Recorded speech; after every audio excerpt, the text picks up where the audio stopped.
All right, so that is what the Chinese are doing at this moment. They are holding military drills. And to give us more perspective on this, we're being joined by Mr. Ross Darrell Feingold. He's a political risk analyst who's joining us live from Taiwan at this moment.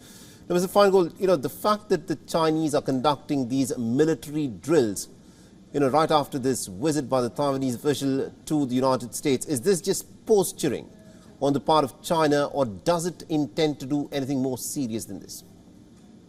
Well, China might not intend to do anything more serious in the coming days or weeks. That remains to be seen. But the key point here is that, once again, China is demonstrating its displeasure with actions by Taiwan government officials, and it's demonstrating its military capability, and frankly, it's demonstrating that it is very serious about the possibility of using force to take over Taiwan. And that's why what some of the Taiwanese people said in the report is so concerning for me as an analyst, that they don't seem to think that China is serious, when I think people here in Taiwan need to take those threats very, very seriously.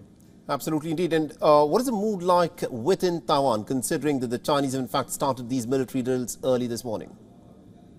Well, just as the report indicated, most people don't feel that it's something worth stopping their day for. Today's Saturday. People are out and about shopping and enjoying the weekends.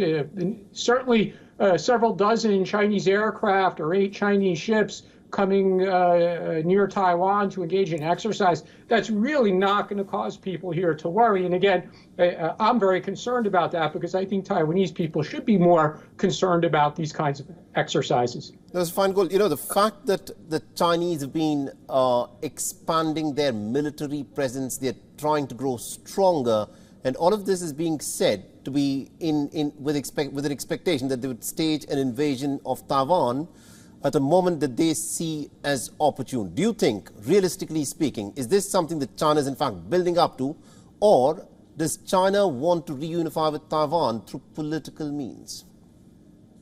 Well, China basically says both. They say they prefer political means, a peaceful unification, but they don't renounce the use of force. And you're absolutely correct that their investments in the military, in various capabilities, whether that's land, whether that's sea, air, their rocket force, cyber, what they're doing is investing a lot of money in their technical skills and in their equipment and training to be able to use force to take over Taiwan if they decide to do so sometime in the future. And anyone who downplays that, or whether here in Taiwan or outside of Taiwan, they're engaging in something that I think is very, very dangerous, because Taiwan absolutely needs to take that threat seriously and to prepare accordingly. Right. And also my last question to you, Mr. Feingold, is this. Every time that China imposes this kind of a military drill on the territories surrounding Taiwan, how do the Taiwanese people in fact react to this?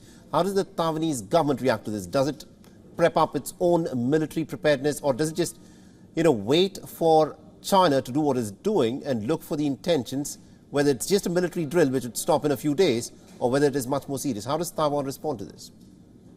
Generally, the population at large goes about their life. It's business as usual when China engages in large-scale military exercises. For the military and the people who are in the military, obviously this puts tremendous pressure on them, because Taiwan does have to send its ships out to sea and put its aircraft in the air to respond. So for the people in the military, it does put a tremendous strain on its resources, on its personnel. It's very exhausting. It costs a lot of money to respond to China. And frankly, China has a lot more resources to do this than Taiwan. But again, the very dangerous thing here is that the population at large here in Taiwan does not seem to be as concerned. All right, we'll have to leave that. Thank you very much indeed, Mr. Feingold, for joining us and getting us all those details then. Thank you. WION is now available in your country. Download the app now and get all the news on the move.